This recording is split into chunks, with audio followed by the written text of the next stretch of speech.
भारत और पाकिस्तान के बीच जारी तनाव के बीच आतंकवाद को लेकर बहस हो रही है। लेकिन क्या आपको पता है कि आतंकवाद की शुरुआत कहां से हुई, कब हुई? आज हम इस वीडियो में आपको आतंकवाद से जुड़ी हर वो बात बताएंगे जिसे हर किसी को जानना चाहिए। इस वीडियो को देखने के बाद आपको समझ में आ जाएगा कि असल आतंकवाद है क्या और कहां से इसकी शुरुआत हुई, इसे कैसे बढ़ावा मिला। तो बने रहें वीडियो के अंत तक। आतंकवाद, जिहाद, नफरत, इनकी कहानी महज 9/11 या मुंबई हमलों से शुरू नहीं होती। इनकी जड़ें कहीं गहरी और पुरानी हैं। अगर आज हम आतंक के नक्शे को समझना चाहते हैं तो हमें उस दौर तक जाना होगा जब राजनीतिक बदलाव ने पूरी दुनिया में एक नई लकीर खींची थी। अगर हमें आतंकवाद की कहानी समझनी है तो हमें थोड़ा पीछे जाना होगा। 19वीं सदी के आखिरी दौर में और 20वीं सदी की शुरुआत, जब रूस में 1917 की बोल्शेविक रेवोल्यूशन ने पूरी दुनिया में क्रांति की चिंगारी भड़का दी थी, उस वक्त पॉलिटिकल वायलेंस यानी राजनीतिक हिंसा को कई लोग एक जरिया मानने लगे थे अपने विचार फैलाने का। मगर सच पूछिए तो आज जिस आतंकवाद से दुनिया जूझ रही है उसकी असली कहानी शुरू हुई 1979 से, जब सोवियत यूनियन ने अफगानिस्तान में कदम रखा और पूरी दुनिया की सियासी बिसात हिल गई। अमेरिका, सऊदी अरेबिया और पाकिस्तान तीनों ने मिलकर एक नया गेम प्लान बनाया। मकसद था सोवियत को अफगानिस्तान में उलझाना और इसके लिए मुजाहिदीन तैयार करना। इन्हीं में से एक नाम था ओसामा बिन लादेन, उस समय का एक अरब नौजवान जो पैसों से लेकर लड़ाकों तक का इंतजाम करता था। 1989 में सोवियत सेनाएं जब अफगानिस्तान से बाहर निकली, तब ये मुजाहिदीन इतने ताकतवर और संगठित हो चुके थे तो इनको नया मकसद चाहिए था।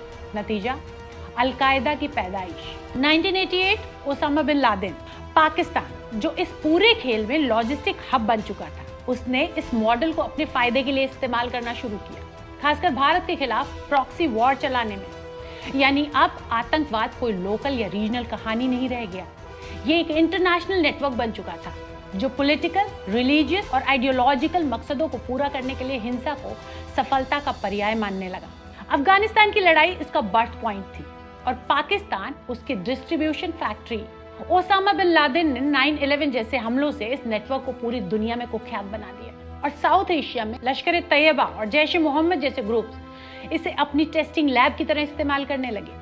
साल 1979 1979 सोवियत अफगान युद्ध। इस युद्ध ने पाकिस्तान के लिए सिर्फ अफगानिस्तान में दखल का रास्ता नहीं खोला, बल्कि एक ऐसे आतंक कारखाने का निर्माण किया, उसकी नींव रखी जिसकी धमक आज तक महसूस की जाती है। ISI यानी पाकिस्तान की इंटर सर्विसेज इंटेलिजेंस ने अमेरिका की फंडिंग के सहारे जो जिहादी इंफ्रास्ट्रक्चर तैयार किया, वो पूरा का पूरा नेटवर्क बन के पसर गया है। अगर पाकिस्तान के आतंकी कार्ड्स की बात करें तो सबसे ऊपर आता है लश्कर-ए-तैयबा का नाम। 1990 के दशक में खड़ा हुआ ये संगठन भारत के खिलाफ पाकिस्तान की सबसे खतरनाक साजिशों का चेहरा बना। हाफिज सईद की अगुवाई वाले इस ग्रुप में जफर इकबाल से लेकर ज़कीउर रहमान लखवी तक के नाम आते हैं, जिन्हें 2008 के मुंबई हमलों से जोड़ा गया।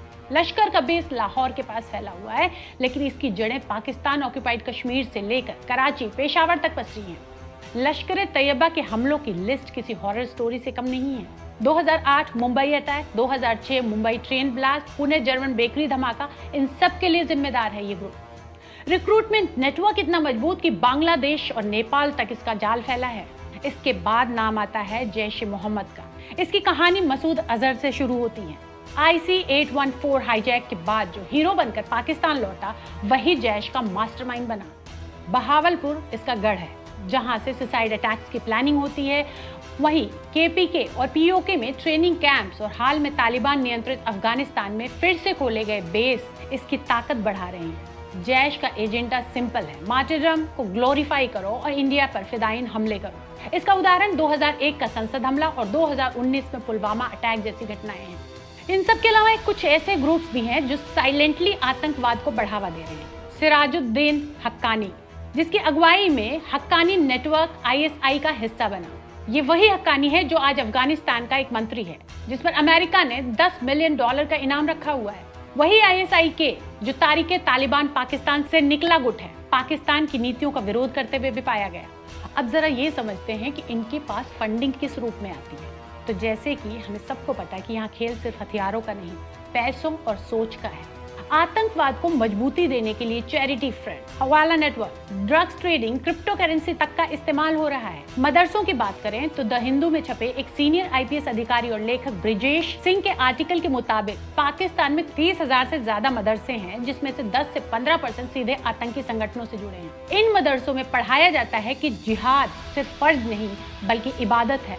सोशल मीडिया पर प्रोपेगेंडा और गरीब युवाओं की टारगेटेड भर्ती इस साइकिल को चलाती रहती है। अब ये नेटवर्क टेक्नोलॉजी और वक्त के साथ अपग्रेड भी हो रहा है। पहले सिर्फ AK-47 और ग्रेनेड, अब साइबर वॉर और इंफॉर्मेशन वॉर। 1911 के बाद पाकिस्तान ने अपनी आतंकी नेटवर्क को स्मार्ट बना दिया। तालिबान की 2021 में अफगानिस्तान में वापसी ने इस नेटवर्क को एक नई जिंदगी दे दी। LOC पर घुसपैठ, नए कैंप्स और लश्कर जैश तालिबान का तालमेल फिर से एक्टिव हो गया।